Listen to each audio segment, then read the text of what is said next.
तो दोस्तों ये है वो 10 लाख की नहर जिसकी रिपेयरिंग की गई थी और रिपेयरिंग किए हुए मात्र 6 महीने नहीं हुए। देखिए नहर की कि यहाँ मीन गदेरे से ही पानी नहीं आ रहा है नहर पे, तो आगे क्या कंडीशन होगी, कैसे ये नहर बन रखी होगी, आज मैं आपको सच्चाई बताने वाला हूँ। देखिए नहर पे पानी लाने के लिए कितना कर्म करना पड़ता है दोस्तों। अगर नहर सही होती तो मुझे यहाँ अंदर नहीं जाना पड़ता, और यहाँ ना पूरा छेद ही छेद है, तो यहाँ से मुझे पूरा देखिए इतना तो ना गौशाला में गाय का गोबर भी नहीं होता जितना यहाँ नहर में आ रहा पथेला। देखिए जो ग्रोटिंग हो रखा ना, ये ग्रोटिंग की हालत भी देखिए पूरी उखड़ चुकी है। वहाँ देखिए सारी उखड़ी हुई है। सच्चाई है जाक तक पानी नहीं पहुँच रहा है इस नहर पे। हेलो मेरी यूट्यूब फैमिली, नमस्कार, स्वागत है आपका मस्त पहाड़ी राणा ठाकुर यूट्यूब चैनल में। तो हो चुकी है दोस्तों दिन की नई शुरुआत, और नई शुरुआत के साथ आज का ब्लॉग हमारा शुरू हो रहा है अपने इन पहाड़ की गौशालाओं से, देख सकते हैं। और अभी मैं हूँ अपने गांव की जो नहर है यहाँ से, और ठीक मेरे पीछे जो प्यारा सा व्यू दिखाई देता है वो हमारे गांव के साथ साथ जो हमारे उत्तराखंड के ये खूबसूरत पहाड़ है। इन पहाड़ों की खूबसूरती के बीच में आज की ब्लॉगिंग की शुरुआत हो रही है। देख सकते हैं हमारे गांव के ठीक नीचे हैं ये सीढ़ी नुमादार खेत, और इन सीढ़ी नुमादार खेतों में अब रोपाई का टाइम भी शुरू हो चुका है। तो इसीलिए मेरे हाथ में है दोस्तों ये फवारी, और आज मैं लेक करके चल रहा हूँ आपको अपने उस खूबसूरत झरने जहाँ से हमारे गाँव के लिए जो ये सिंचित वाली नहर है ना, इस पर पानी आता है। और नहर के हाल क्या है, अभी 6 महीने इस नहर को रिपेयरिंग किए हुए नहीं हुए, इस पर कितना पानी आता है और इस नहर की क्या सच्चाई है, आज मैं आपको हकीकत भी बताऊंगा। कि देखिए पहाड़ के जो दुरुस्त गांव हैं और जो सिंचित वाले नहर है उन पर बार बार रिपेयरिंग का काम क्यों करना पड़ रहा है, आखिर कमी कहाँ है। तो दिखाते हैं आज आपको 10 लाख की नहर पे कितना पानी आता है। तो चलिए यार, तो जा रहा हूँ मैं नहरी नहर सीधे उस सीरा पे, सीरा बोलते हैं जहाँ मीन गदेरा होता है, जहाँ से पानी आता है। तो वहाँ तक आज आपको लेकर के चलते हैं और खूबसूरत नज़ारे भी दिखाते हैं। तो भाई गांव की जो गौशाला है वो काफ़ी दूर है हमारी, ये देखिए यहाँ से शुरू हो चुकी है। और ये जो खेत दिखाई दे रहे हैं सारे, ये रोपाई वाले खेत हैं, यहाँ सारे रोपाई वाले खेत हैं। इन खेतों में होना है अब रोपाई, और ये भी देखिए यहाँ नीचे सारे रोपाई। परसों 15 तारीख से हमारे गांव में होती है रोपाई की बारी, और हमारे कुछ खेत बहुत नीचे हैं जो बारी पे नहीं हो पाते, तो इसीलिए मुझे आज पहले जाना पड़ रहा है और कल मैं करूँगा वहाँ रोपाई। तो हाथ में है फवारी और साथ में सुबह का खूबसूरत नज़ारा ठंडी ठंडी हवा के साथ। तो अभी जो नहर की हालत है वो काफ़ी गंभीर है, यानी पूरी नहर खरपतवार से भरी हुई है, और इसकी जो सफाई करनी है लगभग 2 से 3 घंटे मुझे इस नहर पे बिताने पड़ेंगे। और ये आज मेरे लिए एक चैलेंज भरा काम है कि क्या मैं इस नहर पे पानी ला सकता हूँ या नहीं, मेरी मेहनत सफल हो पाएगी या नहीं, आज मुझे ये चैलेंज स्वीकार है। और हमारी इस नहर के ठीक ऊपर पे, ठीक नहर के ऊपर देख सकते हैं हमारे जो खतरनाक पहाड़ है, देखिए कितने खतरनाक चट्टान है। जिन चट्टानों पे हमारे गांव की महिलाएं हैं वो अपने गाय और भैंसों के लिए घास लेने जाती हैं, ये देखिए खतरनाक वाली। तो ये वो वाली स्थिति है, नज़र हर्जी दुर्घटना घटी पर खतरों के खिलाड़ी हमारे पहाड़ की नारी। अभी जहाँ पे मैं पहुँचा हूँ यहाँ पे के लिए कहते हैं किरमिलिया, और रास्ता जो है वो यहाँ से ऊपर होकर के सीधे जंगलों की ओर जाता है, जबकि हमारी जो नहर है ठीक रास्ते के नीचे से। तो मुझे रास्ते से ना होकर के नहर ही जाना पड़ेगा। और यहाँ पर से हमारे जो पहाड़ है वो भी दिखाई देते हैं, चारों तरफ का जो सौंदर्य है वो कुछ अलग ही दिखाई देता है। तो खासकर यहाँ पे से जो अपना गांव दिखाई देता है कुछ इस प्रकार से दिखाई देता है। और आज पूरे बादल लगने के कारण, कोहरा छाने के कारण, जिसे हम धुंध कहते हैं, उस हिसाब से पहाड़ दिखाई नहीं दे रहे हैं। यहाँ ठीक नीचे गाँव के लिए सड़क गुजरती है सामने पे, और इस साइड जो खेत दिखाई दे रहे हैं सीढ़ी नुमादार, उनमें आजकल मंडवा, जिसे रागी भी कहते हैं, और गढ़वाली में कोदा बोला जाता है, उसकी बुआई इन सीढ़ी नुमादार खेतों में हो रखी है। आगे बढ़ते हैं और पहाड़ के हर जगह में हर कुछ अलग अलग नाम है। क्या नाम है वो आज आपको, हर जगह का नाम मैं आपको बताऊंगा। देखिए नहर तो है, पर लेकिन नहर से भी अगर नज़र हटी तो दुर्घटना घटी। यहाँ देखिए सीधे खतरनाक चट्टान और पहुंच जाओगे सीधे जो नीचे सड़क है वहाँ, बचने का कोई भी गुंजाइश नहीं है। इसलिए संभल करके आगे बढ़ना होगा। ये जो पेड़ है यहाँ से घास की भारी ले जाना बड़ी मुश्किल हो जाती है, क्योंकि जब घास की भारी लाते हैं तो ये यहाँ पे टकरा जाती है। पर भाई मैं कहता हूँ ना, पहाड़ी हैं, खतरों से खेलना उन्हें आता है। जहाँ से पानी आता है यहाँ ठीक नीचे देख सकते हैं ये गदेरा है, और गदेरे में अब आपको हल्की सी आवाज़ पानी की सुनाई दे रही होगी। और यहाँ भी एक गदेरा आता है, लेकिन ये तो सावन वाला गदेरा है यार, और थोड़ा सा पानी आपको नज़र आ रहा होगा। और ये देखिए ये है जी 10 लाख की नहर। हकीकत देखिए गदेरे से ही पानी नहीं आ रहा है, देख सकते हैं। तो आज मैं आपको सच्चाई भी बताने जा रहा हूँ कि इसकी जो रिपेयरिंग हुई थी मात्र 6 महीने पहले हुई थी। और चलो गांव के करीब ना पहुँचे, लेकिन जहाँ सीरा है ना वहीं से पानी नहीं आ रहा। देखो स्थिति देखिए नहर की, पूरी सच्चाई। और जो मेन काम सीरा पे होना था वो काम तो हो ही नहीं रखा है। ये देखिए रिपेयरिंग के हालत देखिए, यहाँ पूरी जो रिपेयरिंग हो रखी है पूरी टूट रखी है। ये देखिए यहाँ से वहाँ तक अभी 6 महीने भी नहीं हुए हैं। ये है सिंचाई विभाग में जो ठेकेदार होते हैं सिर्फ अपने स्वार्थ के लिए। पानी जा रहा है महाराज वहाँ, वो देखिए वहाँ से होकर के, और जो सीरा है ये है। तो पहुँच चुका हूँ दोस्तों मैं अपने मेन वाले सीरा, यानी जो झरना होता है जहाँ से पानी का स्रोत है, वहाँ पे पहुँच चुका हूँ। और स्थिति देखिए नहर की कि यहाँ मेन गदेरे से ही पानी नहीं आ रहा है नहर पे। तो आगे क्या कंडीशन होगी, कैसे ये नहर बन रखी होगी, आज मैं आपको सच्चाई बताने वाला हूँ। तो चलो शुरू करते हैं। यहाँ से सबसे पहले क्या करते हैं, तो पानी लगा देते हैं। जो मेन पानी है वो तो सारे नीचे बह रहा है, क्योंकि जहाँ पे मेन गदेरा है, मेन नहर है, वहाँ तो कुछ काम भी नहीं हो रखा है। और जो काम हो रखा है वो सिर्फ लिपाई पुताई करके और बजट पास करके आगे बढ़ा दिया गया। इसमें कुछ गलतियाँ गाँव के लोगों की भी है। जब नहर बन रही थी तो गांव वाले कोई भी नहर पे काम देखने के लिए नहीं आए।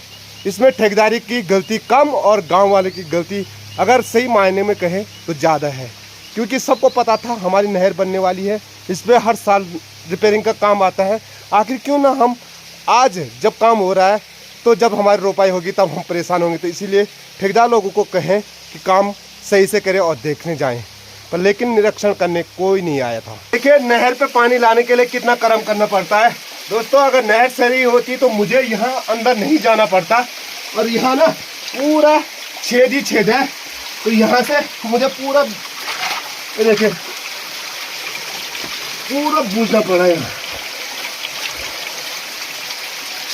तो खेतों में पानी पहुँचाने के लिए इतनी मेहनत करनी पड़ती है पहाड़ में। तो समस्या इस बात की है, नहर का रिपेयरिंग आने के बाद भी नहर पे पानी नहीं जा रहा है। देखिए दोस्तों कितनी खतरनाक स्थिति है यहाँ हमारे पानी की।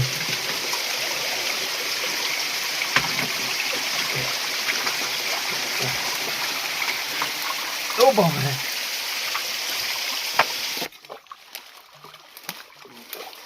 ये देखिए दोस्तों कितना भयंकर वाला कबाड़ निकल रहा है, बाप रे। तो ऐसे में क्या पानी चले जाएगा यार, मुझे नहीं लग रहा। तो इसको ना मुझे पूरे जाग में तक ऐसे सफाई करनी पड़ेगी।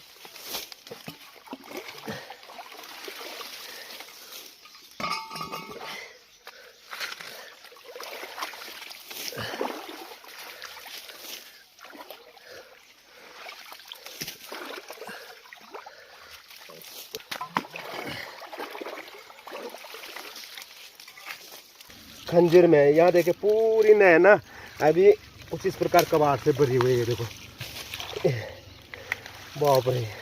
तो लगता है आज ना शाम वक्त तक मैं इस नहर को साफ नहीं कर पाता। और ए बाप रे, ये देखो ए मेरे बाबा। तो दोस्तों पहाड़ के इन सीढ़ी नुमादार खेतों में पानी पहुंचाना इतना आसान नहीं है जितना समझा जाता है। तो सच्चाई जमीन की कुछ अलग ही होती है और देखने के लिए कुछ अलग ही होता है। काफ़ी संघर्षमय जीवन और पहाड़ के इन सिंचित खेतों में रोपाई करना बहुत मुश्किल काम। ये देख रहे होंगे सच्चाई क्या है। इस नहर की रिपेयरिंग किए हुए मात्र अभी 6 महीने हो रहे हैं और पानी कितना आ रहा है वो हकीकत जमीनी में आपको दिखा रहा हूँ।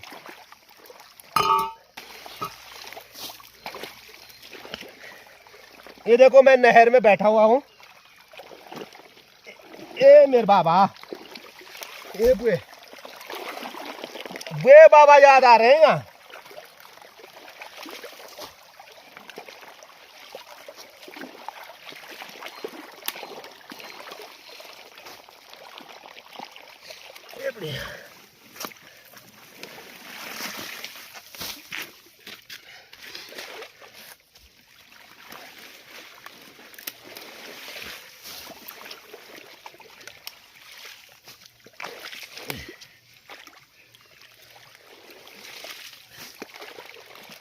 दोस्तों नहर के ऊपर इतने बड़े बड़े पत्थर रखे हुए हैं और यहाँ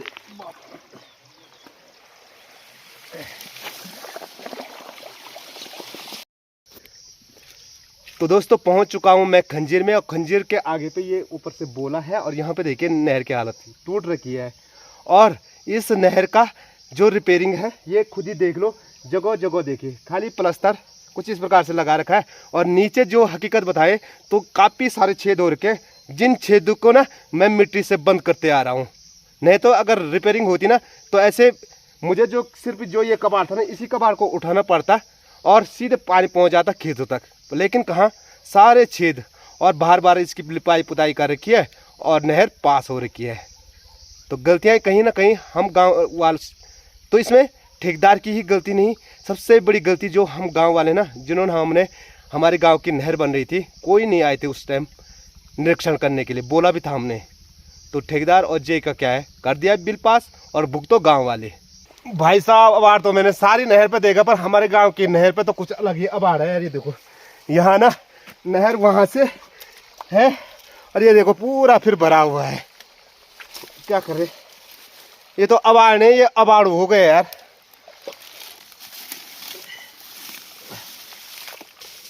ये देखो नहर यहाँ पे भी टूट रखी है पूरी।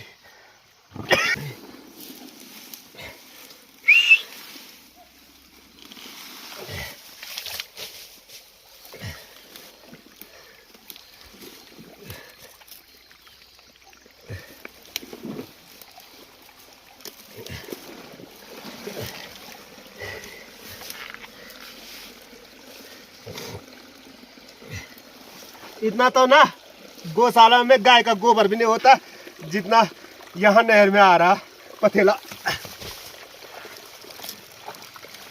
ये देखो तो भाई नहर की जो हालत है वो काफ़ी गंभीर हो चुकी है। यहाँ देखिए जो ग्रोटिंग हो रखा ना, ये ग्रोटिंग की हालत भी देखिए पूरी उखड़ चुकी है। वहाँ देखिए सारी उखड़ी हुई है। तो कैसे आएगा यार, अब इससे आगे तो पानी जाना भी और भी मुश्किल है। तो गदेरा से कितना ज़्यादा पानी आ रहा था और यहाँ आते आते पानी की हालत देखिए थोड़ा सा। तो सुबह से मेहनत पे लगे हुए और तब जा कर के ये पानी देखो। तो गदेरा से हम पहुँच चुके हैं अपनी गौशाला के काफ़ी करीब और यहाँ भी ना पूरी नहर सफाई करनी पड़ी। यहाँ देखिए फवारी लेकर के सफाई पर लगे हुए हैं। तो यहाँ भी कबाड़ देखिए पूरी नहर में कबाड़ भरा हुआ है और नहर का जो पानी है देखे यहाँ नीचे जा रहा है। तो इस प्रकार से भाई मिट्टी से पूरे छेद को बंद करना पड़ रहा है। क्या देखो यहाँ नीचे देखो सारा तो भाई आखिरकार हम जो पानी ला चुके हैं वो जाख में तक ला रखे हैं। तो आखिरकार हमारा जो पानी है वो गदेरा से जाख में पहुंच चुका है और यहाँ की नहर है बहुत भयंकर। तो यहाँ पर तो और भी भयंकर वाला चैलेंज वाला काम करना पड़ेगा क्योंकि नहर के साथ साथ यहाँ काफ़ी सारे कांच की बोतलें भी पड़ी हुई हैं। ये देखिए नहर तो यहाँ दिखाई नहीं दे रही, कहीं भी नहर होगी। तो ऐसे देखो पूरा कबाड़ी कबाड़ भरा हुआ है। तो चलो यार यहाँ भी साफ़ कर लेते हैं और अब देखते हैं क्या हमारा ये पानी खेत तक पहुँचता है या नहीं। कितना भयंकर हो रखा कबाड़। तो दोस्तों ये है वो 10 लाख की नहर जिसकी रिपेयरिंग की गई थी और रिपेयरिंग किए हुए मात्र 6 महीने नहीं हुए। और रिपेयरिंग के बाद आज पहली बार इस नहर पे पानी आ रहा है। तो पानी की हालत देखिए, यहाँ तक इतना ही पानी पहुँच रहा है। और जैसे जैसे हम आगे बढ़ेंगे तो पानी कितना आ रहा है हमारी नहर पे, मैं आज आपको सच्चाई बता देता हूँ। पानी है ना यहाँ तक आ जा रहा है और आगे ये पूरी नहर सूख चुकी है। तो इतनी मेहनत के बाद भी ना इस नहर पे पानी नहीं आ रहा है। देखो पूरी सूखी पड़ी हुई है और मात्र 6 महीने के अंतर्गत सच्चाई है, जाक तक पानी नहीं पहुंच रहा है इस नहर पे। तो बताइए क्या हाल होंगे। ऐसे पता नहीं कितनी नहर को पास कर दिया होगा जे लोगों ने खुद का कमीशन खा करके। अगर कमीशन खोरी नहीं होती तो शायद आज ना ये पानी जाग तक पहुंच जाता। ये देखिए, और ऐसे में हमारे पहाड़ में जो सीढ़ीनुमा खेत है, क्या रुपाई हो जाएगी ऐसे में, मुझे तो नहीं लग रहा। सुबह से मैं गदेरा पड़ा हुआ था, सोचा यार पानी आ जाएगा बहुत भयंकर, क्योंकि नई नई नहर है और ये पता ही नहीं चला कि नई नहर के हाल क्या है। ये है सच्चाई। शाम की 5 बज चुकी है और जब नहर पे पानी नहीं आया तो फिर हमको जाना पड़ रहा है गदेरा पानी लाने के लिए। तो सुबह को जो भी कूड़ा करकट था वो मैंने उस साफ़ कर दिया। और ये देखिए नहर की हालत में बार बार बता रहा हूँ कि 10 लाख की ये नहर है और जाक में तक पानी नहीं पहुँचा। जाक की बात दूर है, जहाँ पे अभी मैं खड़ा हूँ बस यहीं पे तक ये पानी आ रहा है। इससे आगे पूरी नहर सूखी पड़ी हुई है पीछे। तो क्या कर सकते हैं यार, बड़ी मजबूरी हो चुकी है रोपाई करने की। तो देखते हैं यार, फिर दोबारा चलते हैं सिरा की ओर और क्या धूप ढलते ही पानी आता है या नहीं आता, ये भी सस्पेंस। ये जो पानी जा रहा है ना, यहाँ ना जाते हुए नहर बना रखी है और पानी देखिए सीधे नीचे निकल रहा है यहाँ पे देखिए। तो ये हालत हो रखी है नहर के, वो देखे वहाँ बह रहा वो पानी। और हो रखी है 10 लाख की ये रिपेयरिंग। तो ये है जी हमारे गाँव की नहर की सच्चाई। जहाँ पानी जाना है वहाँ तो नहीं जा रहा है, पर लेकिन नीचे जरूर जा रहा है वो बहता हुआ। देखिए कितना ज़्यादा पानी बह रहा है। तो भाई फिर पहुँच चुके हैं हम सिरा पे। तो पानी तो सुबह से पहुँचा नहीं है खेतों तक दूर रहा, जाग में तक पानी नहीं पहुँचा। तो ये देख सकते हैं कि नहर की कंडीशन कैसी हो रखी होगी। जो 10 लाख का काम आया है वो कैसा काम हुआ होगा वो आप लोगों के सामने पे प्रत्यक्ष प्रमाण है। और फिर हम दोबारा इस पानी को कोशिश कर रहे हैं कि जाग तक पहुँच जाए। तो देखते हैं आप फिर पहुंचा पाते हैं या नहीं पहुंचा पाते हैं। तो आपकी क्या राय है 10 लाख के काम में। और नहर की हालत जो है वो मैंने आपको बता दिया। तो क्या काम ऐसे ही होता है ठेकेदारों के द्वारा, क्या ये कमीशन खोरी की बदबू नहीं आ रही इसमें, ज़रूर कमेंट्स में बता दीजिएगा। कि 7 बज चुकी है और मैं आ चुका हूँ पानी लगाने के बाद खेतों से वापस। और अभी जो जाग की रौनक है ना, कुछ इस प्रकार से बच्चों से पूरा फील्ड भरा हुआ है। और जो अपनी दुकान है वो तो अभी सुबह से ही बंद है। तो चलो थोड़ा सा खोल देते हैं यार दोस्तों, और वीडियो को ज़्यादा लंबा ना करते हुए वीडियो को अब यहीं पे एंड करते हैं। आई होप आज का ब्लॉग भी काफ़ी पसंद आया होगा। अगर वीडियो पसंद आए वीडियो को लाइक और दोस्तों के साथ शेयर करना और वीडियो पर कमेंट्स करना बिल्कुल भी ना भूले। चैनल पर नए हो तो चैनल को सब्सक्राइब जरूर कीजिए। मस्त पहाड़ी राणा ठाकुर फिर मिलूंगा आपको अगले शानदार ब्लॉग के साथ। जय उत्तराखंड, जय देवभूमि, जय केदार।